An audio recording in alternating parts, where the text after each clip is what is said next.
பண்ணிவிட்டு சார் செல்லுக்கு மெசேஜ் வரும். சரி சார். குடிக்காசுக்கு சார் ரசீது கொடுக்கலாம் சார்? இல்லை இதுக்கெல்லாம் கொடுத்தோம். இப்போ ஆன்லைன் மோட் ஆக்கிட்டாங்க சார். அப்படிங்களா? அந்த பிளாக் பேமெண்ட் கட்டுறோம்ல முன்னாள். ஆமாம். ஏன்னா ரசீது தான் கொடுப்பிய மாதிரி இன்னைக்கு கொடுப்போம். ரசீது அவங்களே இப்போ கொடுக்குறது இல்லை. இன்னைக்கெல்லாம் ரசீது கொடுப்பாங்க. இந்த கலெக்டர் லெட்டர் சார்ட்டை காட்டுவோம். சரிங்க சார். சரிங்க வேணா நான் லெட்டர்னா காட்டுறது. அது வாங்கி கட்டுறது சார். இன்னைக்கு கூட 1000 ரூபாய் இருக்குது சார் காலையில். சரி. இல்லை நீங்கள் பொடிக்காசு வாங்குறதுக்கு முன்னாடி பொடிக்காசு வாங்கினா ரசீது கொடுப்பீங்க? ரசீது கொடுப்போம். இருந்துச்சு அது பழைய மெத்தடில் இருந்துச்சு. இப்போ ஆன்லைன் மோட் பாருங்க. சரிங்க sir.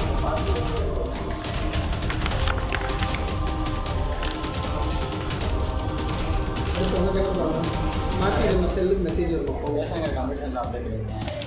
Ration card computer centre apply பண்ணியிருக்கேன். எப்போ அப்ளை பண்ணேன்? இப்போ தான் அப்ளை பண்ணியிருக்கேன். நீங்கள் தானே அப்ளை பண்ணியிருக்கேன். நானே கூப்பிடுவேன். வீட்டில் வச்சுட்டு எல்லாம் பத்திரமா இருக்குது. ஜெராக்ஸ் இதெல்லாம் எடுத்து இது இந்த பத்திரமா இருக்குது. ஜெராக்ஸ் இருக்குது. இன்னொரு ஜெராக்ஸ் இருக்குது. இதை வச்சு அப்ளை பண்ணியிருக்கேன். இன்னொரு ஜெராக்ஸ் இருக்குது.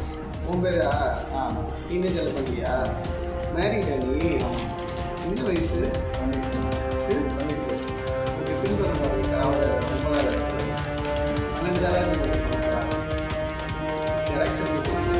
என்ன சார் இது? ஆமாம். கட்டணும். ஆன்லைனில் கட்டணும். சரி சரி. அதனால ஒன்றும் இல்லை சார். அது வாங்கி வழியில் நாங்கள் சரி ரைட் சரிங்க சார். சார் இது பேர் சேர்க்கணும் பையன். வெளியே தான் சார் சேர்க்கணும். சேர்த்துட்டு வந்து நான் அப்ரூவல் பண்ணிக்கிறேன். சரி.